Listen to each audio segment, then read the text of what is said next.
World news के sponsor हैं स्वागत, अदरक, लहसुन और मसाले 100% प्योर एंड हाइजीनिक।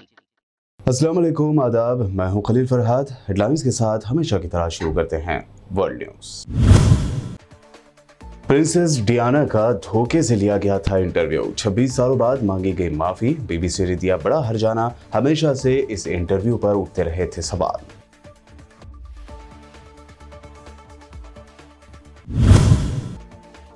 यूक्रेन पर रूसी हमले के खिलाफ ब्रिटेन ने उठाया एक और बड़ा कदम। रूसी चैनल रशिया टुडे का लाइसेंस कर दिया सस्पेंड। इससे पहले जर्मनी ने भी रशिया टुडे की नशरियात पर लगाई थी पाबंदी।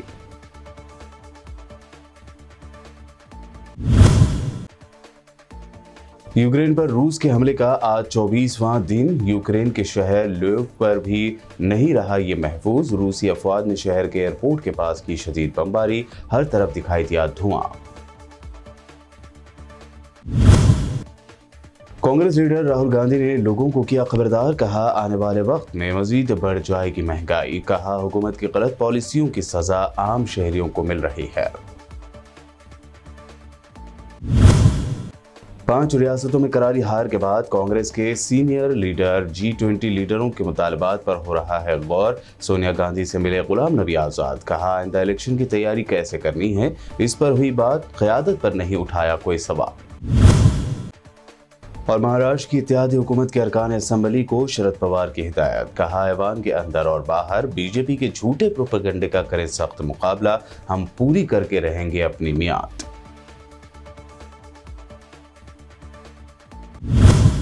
और पेश है खबरों की तफसील। बीबीसी ने इस बात का एतराफ़ कर लिया है कि आनजहानी शहजादी डायना का धोखे से इंटरव्यू लिया गया था। इंटरव्यू लेने के लिए उनके प्राइवेट सेक्रेटरी पैट्रिक जेफसन के साथ किए गए धोखे को लेकर बीबीसी ने माफ़ी मांगी है और हर्जाने की मुनासिब रकम की अदायगी कर दी है। बीबीसी ने कहा है कि उसने एतराफ़ किया है कि 1995 में डायना का इंटरव्यू हासिल करने के लिए बीबीसी के सहाफ़ी मार्टिन बशीर ने जो किया उससे जेफसन को शदीद नुकसान हुआ था। बीबीसी ने कमांडर जेफसन से उन्हें हुए नुकसान के लिए बिना शर्त माफी मांग ली है और कानूनी कार्रवाई के दौरान आए खर्च की अदायगी कर दी है। बता दें कि ये मामला आज से करीब 26 साल पहले का है, जो 1 साल पहले उस वक्त जेर बहस आया जब प्रिंसेस डायना के बेटे प्रिंस हैरी ने एक इंटरव्यू के दौरान इस वाक़े का जिक्र किया था। पूरे ब्रिटेन में रूसी चैनल रशिया टुडे का लाइसेंस सस्पेंड कर दिया गया है। एक रिपोर्ट के मुताबिक मीडिया रेगुलेटरी अथॉरिटी ने जुमे के रोज़ ऐलान किया कि मुल्क में रशिया टुडे का लाइसेंस मुअत्तल कर दिया गया है।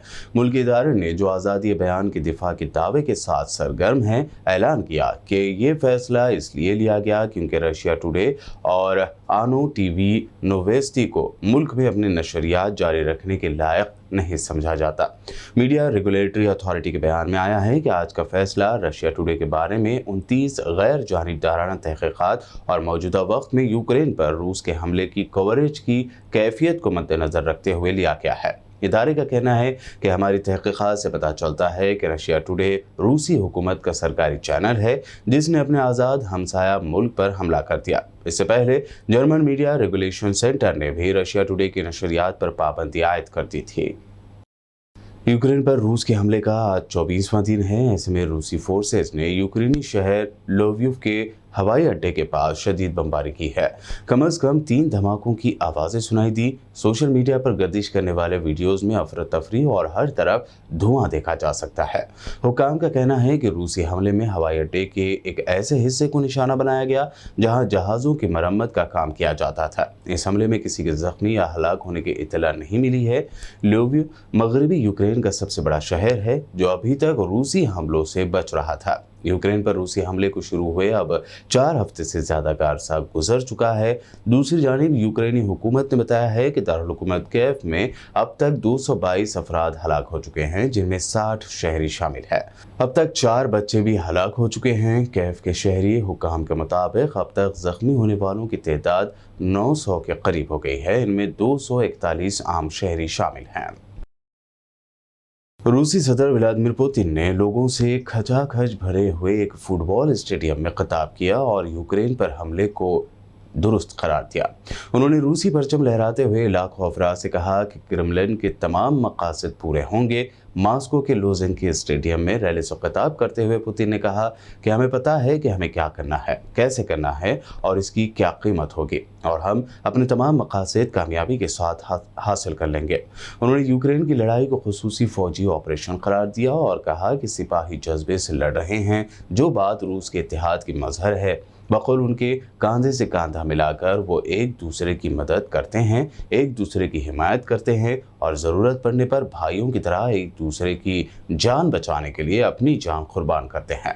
पुतिन ने कहा कि यूक्रेन का ऑपरेशन ज़रूरी था क्योंकि बकौल पुतिन के यूक्रेन को इस्तेमाल करते हुए अमेरिका रूस को धमकियां दे रहा था, जबकि रूसी ज़बान बोलने वाले अफराद को यूक्रेन के कत्लेआम से भी बचाना ज़रूरी था।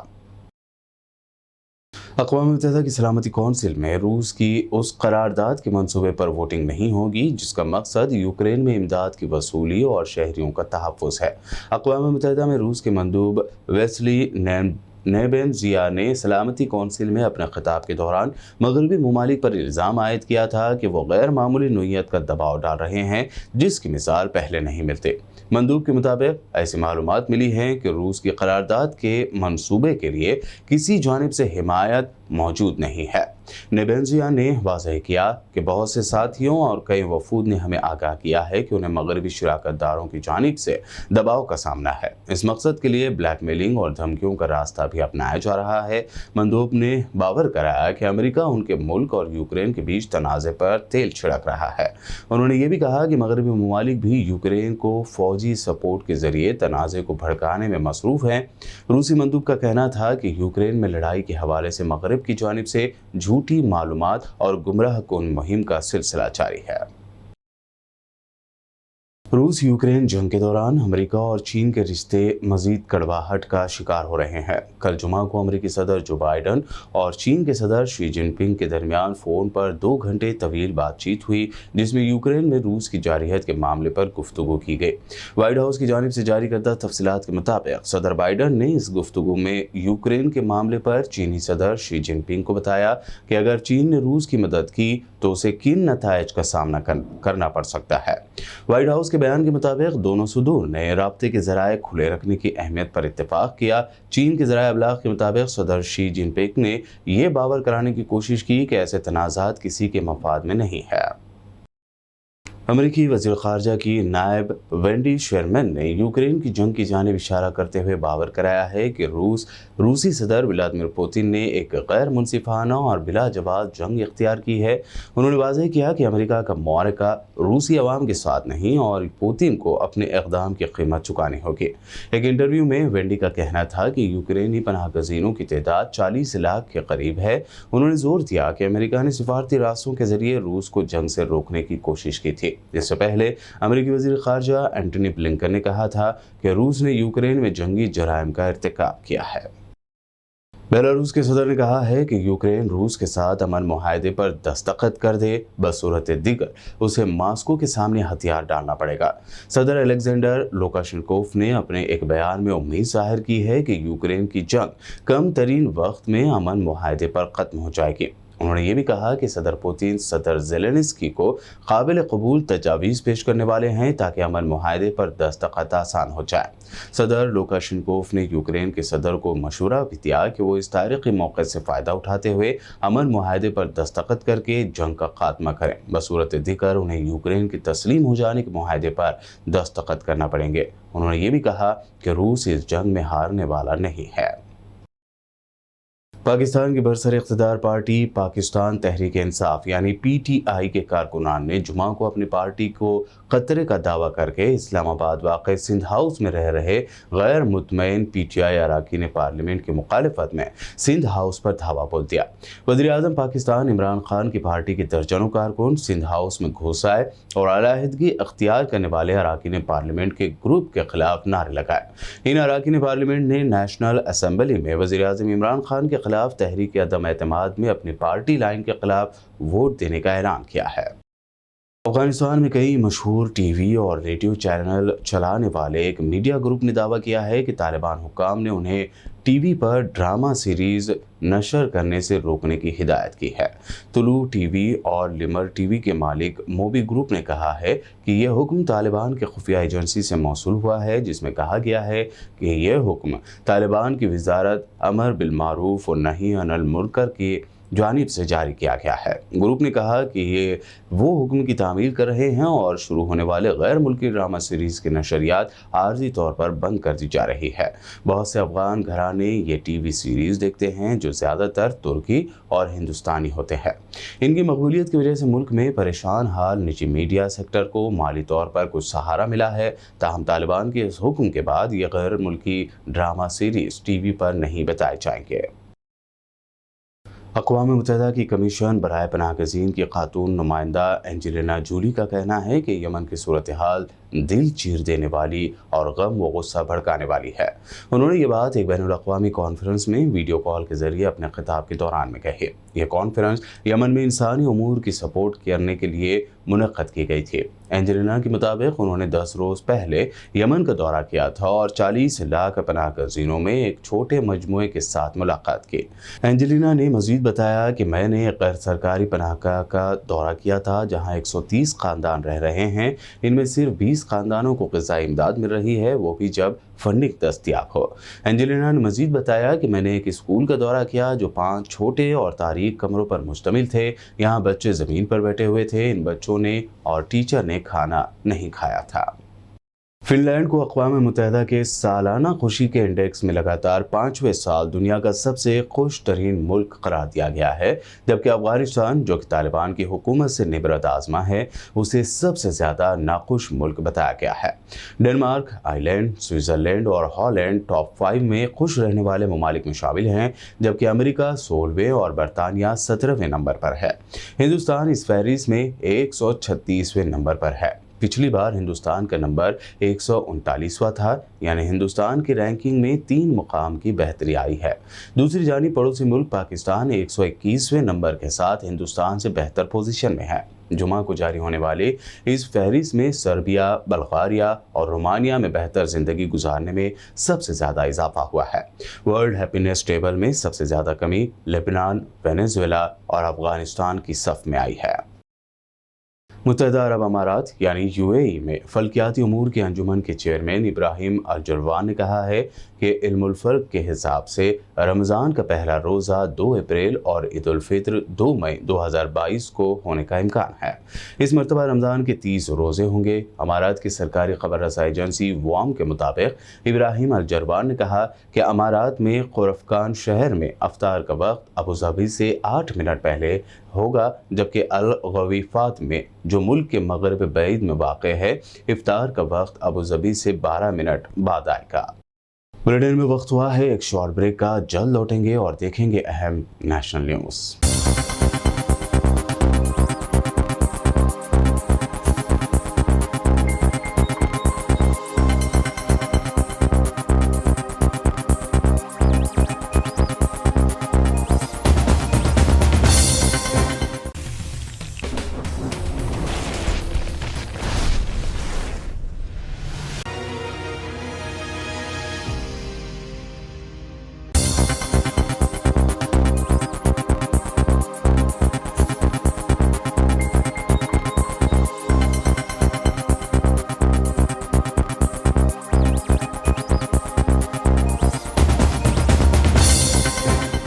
ब्रेक के बाद आइए अब देखते हैं अहम नेशनल न्यूज़।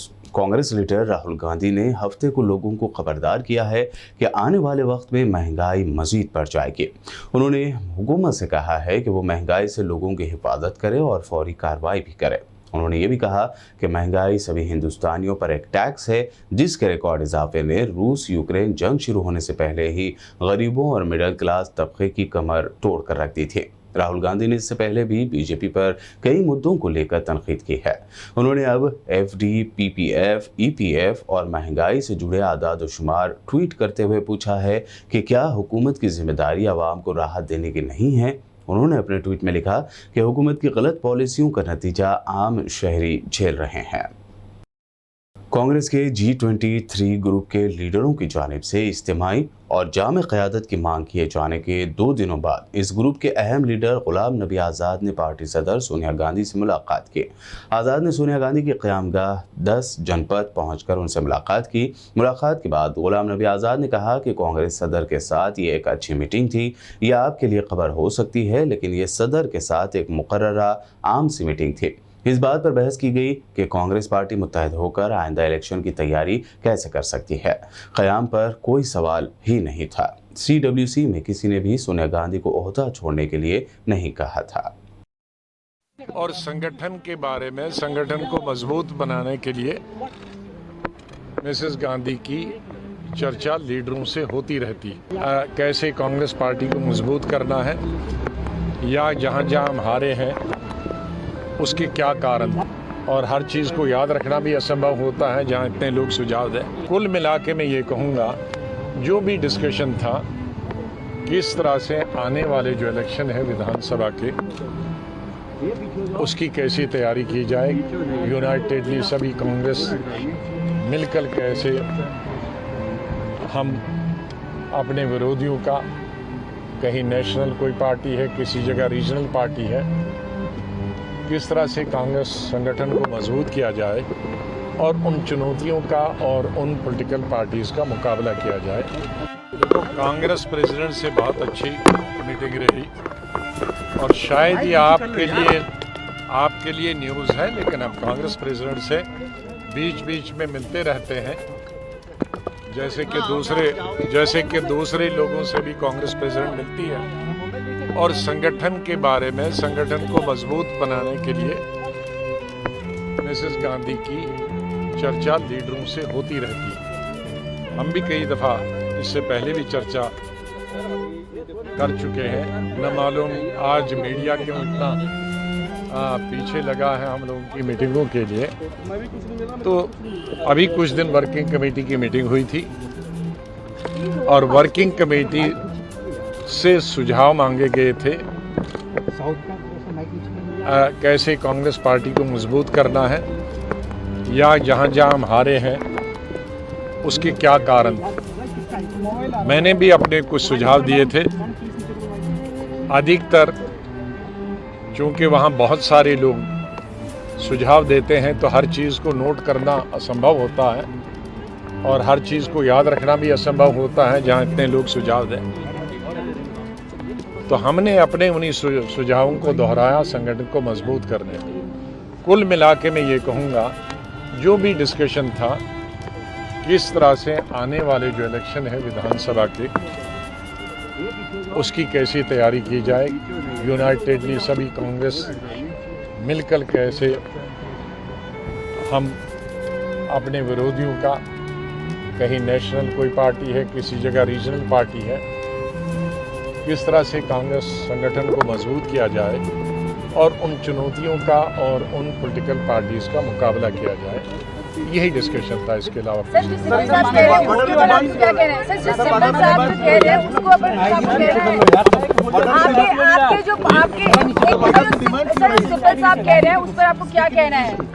नहीं, अब ये देखो, पार्टी की कोई डिमांड्स होती हैं वो पब्लिक और मीडिया के लिए नहीं होती, वो हमारे बीच में और कांग्रेस प्रेसिडेंट के बीच में होती है।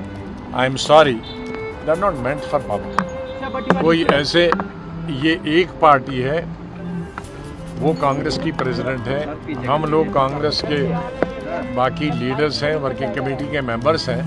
जो सुझाव होते हैं संगठन को ठीक करने के लिए वो अंदर होते हैं, वो पब्लिकली नहीं हम सुझाव दे सकते हैं। लीडरशिप के ऊपर क्वेश्चन मार्क उठाया जो कपिल सिब्बल ने स्टेटमेंट दिया। देखो, क्वेश्चन अभी तो लीडरशिप का कोई सवाल नहीं आया था। जब मिसेस गांधी ने ऑफर किया था तो हम सब लोगों ने इनसे किया कि आप कंटिन्यू कीजिए, जब क्योंकि जो हमने पार्टी के इलेक्शन करने हैं वो उस वक्त बात होगी। अभी तो पार्टी के इलेक्शन नहीं हो रहे हैं, कुछ महीनों में होंगी। उस वक्त कौन पार्टी प्रेसिडेंट बनेगा, कौन नहीं बनेगा, वो उस वक्त के जो वर्कर्स हैं वो फैसला करेंगे। आज तो पार्टी प्रेसिडेंट की कोई जगह खाली नहीं है। जो मिसेस गांधी ने वर्किंग कमेटी में ऑफर किया था कि अगर आपको नहीं चाहिए तो हम छोड़ देते हैं, तो हम सब लोगों ने, चाहे वो किसी भी ग्रुप का हो, किसी भी सोच का हो, सब ने मिलकर हमने कहा कि नहीं मिसेस गांधी आप कंटिन्यू कीजिए, हमें कोई प्रॉब्लम है, लेकिन कुछ सुझाव हैं और ठीक करने को संगठन के लिए। वो सुझाव हमने तब दिए थे और वो सुझाव देते हैं। We have already, that was decided already in the working committee that she should continue, and that is not the issue. Nobody has said that Mrs. Gandhi should just quit. Let me tell you very clearly that we decided in the working committee. Maharashtra में Shiv Sena, NCP और कांग्रेस के इत्तेहाद से बनी महाविकास अघाड़ी हुकूमत के नौजवान अरकान assembly से शरद पवार ने कहा है कि वो ऐवान के अंदर और बाहर बीजेपी के झूठे और गुमराहकुन मुहिमों का सख्त मुकाबला करें। एनसीपी लीडर महेंद्र तापसे ने बताया कि शरद पवार ने अरकान असेंबली से ये भी कहा है कि शिवसेना, एनसीपी और कांग्रेस की एमवीए हुकूमत अपनी मियाद पूरा करके रहेगी और साल 2024 के इलेक्शन में फिर से मुंतखब होगी, क्योंकि लोगों को इस इत्तेहाद पर यकीन है। महाराष्ट्र के औरंगाबाद से ऑल इंडिया मजलिस इत्तेहादुल मुस्लिमीन के रुकन पार्लियामेंट इम्तियाज जलील ने कहा है कि बीजेपी को इख्तिदार से दूर रखने के लिए हमारी पार्टी किसी भी दीगर पार्टी के साथ अलायंस करने को तैयार है। उन्होंने कहा कि महाराष्ट्र में महाविकास अघाड़ी हुकूमत के साथ भी बीजेपी जाने को तैयार है। इम्तियाज जलील और महाराष्ट्र के हेल्थ मिनिस्टर व एनसीपी के कायद राजेश टोपे के दरमियान मुलाकात हुई थी। मीडिया रिपोर्ट के मुताबिक इम्तियाज जलील ने बताया कि 2 दिन पहले टोपे ने उनके घर आकर उनसे मुलाकात की थी। इस दौरान सियासी कयास आराइयां भी शुरू हो गए थे। इम्तियाज जलील ने कहा कि हर बार हमें बीजेपी की बी टीम कहा जाता है, तो हमने एनसीपी के साथ अलायंस करने की पेशकश की है, देखते हैं आगे क्या होगा। उन्होंने ये भी कहा कि अगर कांग्रेस चाहती है कि हम अलायंस में आए तो हम उसके लिए तैयार हैं। उन्होंने कहा कि मुल्क का सबसे ज़्यादा नुकसान कोई कर रहा है तो वो बीजेपी है। उत्तर प्रदेश में इंतखाबात से पहले सियासी जोड़ तोड़ के बाद अब रिजल्ट आने के बाद भी सियासी उलटफेर होने के इम्कानात पैदा हो गए हैं। मीडिया रिपोर्ट के मुताबिक यूपी में समाजवादी पार्टी के साथ इलेक्शन लड़ने वाले और 6 सीटों पर जीत दर्ज करने वाले ओम प्रकाश राजभर की पार्टी सोहेल देव समाज पार्टी अब बीजेपी की क़यादत वाली एनडीए में शामिल हो सकती है। कयास आराइयां हैं कि राजभर को योगी आदित्यनाथ की नई हुकूमत में जगह भी मिल सकती है। बता दें कि यूपी इंतखाबात में बीजेपी की जीत के बाद से ही ओम प्रकाश राजभर के तेवर नरम पड़ गए थे। यूपी के अमरोहा में फ़िरका वाराना कशीदगी उस वक्त पैदा हो गई जब होली के मौके पर मस्जिद के करीब इंतहाई ज़ोरों शोर से डीजे बजाया जाने लगा। इतना ही नहीं, डीजे में मुतनाज़े गाने बजाए जाने लगे, जिस पर दूसरे फ़िरक़े की जानिब से एतराज़ ज़ाहिर किया गया। बाद अज़ां देखते ही देखते दोनों फ़िरक़ों के दरमियान ज़बरदस्त संगबारी शुरू हो गई।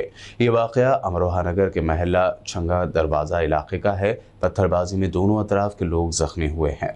इस हंगामे की खबर मिलते ही पुलिस महकमे में हंगामा मच गया। आनंद फानन में एएसपी चंद्र प्रकाश Shukla, CO city Vijay Kumar Rana, inspector Arvind Kumar Pawar force के साथ मौके पर पहुंच गए। इस वाक़े के बाद मौके पर भारी पुलिस फोर्स तैनात कर दी गई है। आखिर में हेडलाइंस पर एक और नजर। प्रिंसेस डियाना का धोखे से लिया गया था इंटरव्यू, 26 सालों बाद मांगी गई माफी, बीबीसी ने दिया बड़ा हर्जाना, हमेशा से इस इंटरव्यू पर उठते रहे थे सवाल।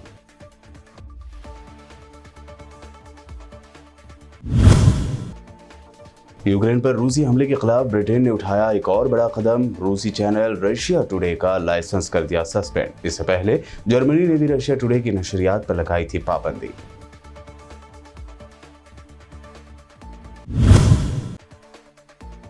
यूक्रेन पर रूस के हमले का आज 24वां दिन। यूक्रेन के शहर ल्योव पर भी नहीं रहा ये महफूज। रूसी अफवाज ने शहर के एयरपोर्ट के पास की शदीद बमबारी, हर तरफ दिखाई दिया धुआं।